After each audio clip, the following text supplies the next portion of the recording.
ब्रह्ममुरारिसुरार्चितलिङ्गं निर्मलभासितशोभितलिङ्गम्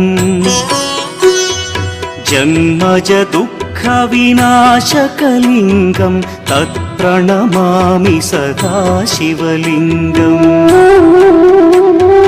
देवमुनिप्रवरार्चितलिङ्गं कामदहन करुणाकरलिङ्गम् रावणदर्पविनाशकलिङ्गं तत्प्रणमामि सदा शिवलिङ्गम्